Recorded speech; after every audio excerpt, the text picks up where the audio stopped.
답은 AI 반도체, 또 최대 2차 전지 비교 분석, 2차 전지와 조선 수익의 길, 점상과 함께하는 특별 강연회. QR코드를 인식해 확인해보세요.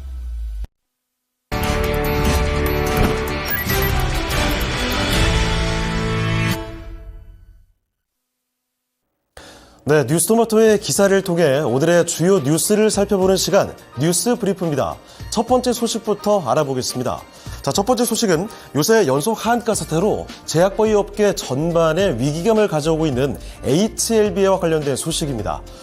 첫 번째 소식, HLB 간암시장이죠. 리보세라닙이 미국 FDA의 신약 품목 허가 문턱을 넘지 못했습니다.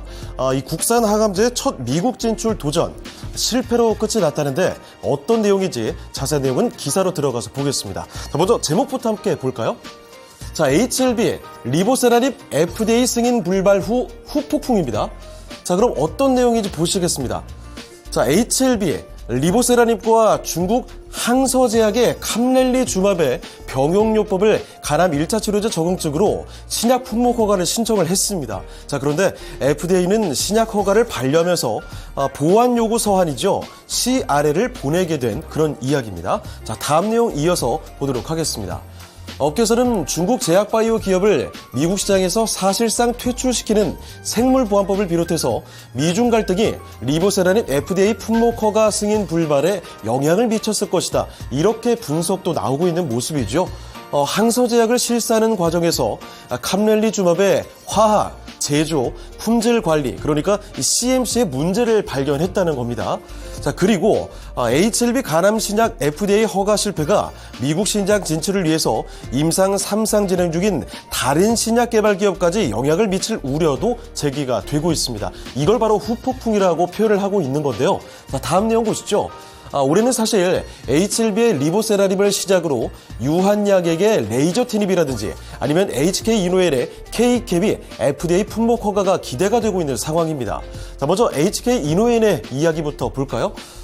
HK 이노엔의 K캡입니다. 비밀환성 위식도 역류 질환을 적응증으로 미국 임상 3상 결과를 확인하고 나서 FDA 신약 품목 허가 신청에 나설 것으로 보여지고 있고요. 자, 그리고 유한양액의 경우도 있죠. 비소세포 폐암 치료제 레이저 티닙도 하반기에 FDA 승인 여부가 판가름 나게 됩니다. 자, HLB의 현재 주가 흐름, 일단은 하한가는 풀리게 됐습니다. 그런데 오늘까지도 소폭 내림세 이어지고 있는 모습이죠. HLB의 FDA 승인 불발 사태가 개별 사례로 그치게 될지 아니면 제약바이오 업계 전반적으로 계속해서 악영향을 미칠지 관심 있게 주목해 볼 필요가 있겠습니다. 자, 두 번째 소식으로 넘어가 보겠습니다. 두 번째 소식은 정반대로 요새 신바람이 난 식품주들에 관련된 소식으로 꾸며봤습니다. 제목부터 먼저 확인해 보시죠. 외식비 고공행진에 식품사 실적 급등입니다. 자, 그러면 외식비가 올라서 서민들의 시름이 깊어지고 있다는 내용인데요. 반대로 식품사들 입장에서는 덕분에 실적이 크게 늘었다는 겁니다. 자, 자세한 기사 내용 들여다보시죠. 통계청에 따르면 소비자 물가 상승률 지난달 2.9%로 석 달 만에 3%대에서 2%대로 내려왔습니다. 그중에서도 특히 외식 물가 상승률 보시면요. 3%로 전체 평균 대비해서는 0.1%포인트 높았습니다. 외식 물가가 소비자 물가 평균을 넘어서는 상황 무려 35개월째 진행 중입니다. 그리고 이처럼 외식 물가가 치솟게 되면서 집에서 먹을 수 있는 라면이라든지 가정 간편식이죠. HMR에 대한 수요가 상대적으로 늘고 K푸드 열풍에 따른 해외 수출이 증가하면서 식품기업들의 호실적 행진이 이어지고 있습니다. 자, 어느 정도 나면 이 주요 식품사들의 실적을 살펴보게 됐을 때 영업이익이 증가하지 않은 사례를 찾기가 더 어려울 정도입니다. 자, 그럼 하나씩 그 어느 정도 증가했는지 보실까요? 자, CJ제일제당 영업이익이 전년 대비해서 77.5%가 증가했습니다. 자, 그리고 대상은 91.5% 늘었고요. 오뚜기는 12% 상승하게 됐습니다. 그리고 롯데 웰푸드 100.6%가 늘어났고 오리오는 26.2% 올랐습니다. 대부분의 주요 식품사들의 실적이 크게 늘었죠. 특히 그중에서 라면업계에서는 삼양식품이 불닭볶음면의 폭발적인 해외 수출에 힘입어서 1년 새 무려 영업이익이 235% 급등하게 됐습니다. 요새 폭발적인 주가 상승의 흐름도 이런 실적 상승에 기인했다 볼 수가 있겠고요. 자, 한편 이 같은 호실적에도 식품업계는 원부자재 가격 인상을 이유로 추가 인상을 계획하고 있습니다. 정부에서는 인플레이션을 잡으려 할 것이고 기업들은 가격 인상을 고려하고 있는 상황이기 때문에 한동안은 줄다리기가 이어질 것이다. 이런 내용 두 번째에서 전하고 있습니다. 자, 세 번째 소식으로 넘어가 보실 텐데요. 전기차 시대를 맞아서 국내 자동차 부품업계가 위기에 빠졌다는 내용입니다. 자, 곧바로 기사 내용으로 들어가 보실 텐데요. 자, 20일 한국자동차산업협동조합에 따르면 지난해 국내 자동차 회사, 현대차부터 해서 6개 회사가 있죠.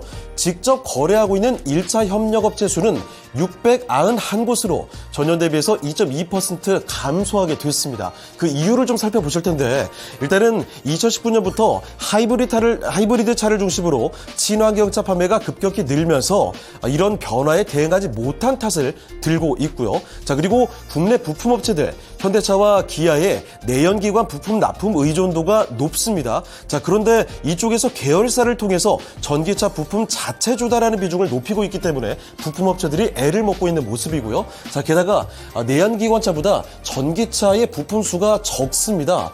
내연기관차는 평균 2만 5천 개에서 3만 개 부품인데 전기차는 1만 5천 개만으로 제작이 가능하기 때문에 이 점도 영향을 미치고 있고요. 자, 그리고 부품업체 대부분이 영세합니다. 그래서 미래차 전환에 투자할 여력도 없는 상황이죠.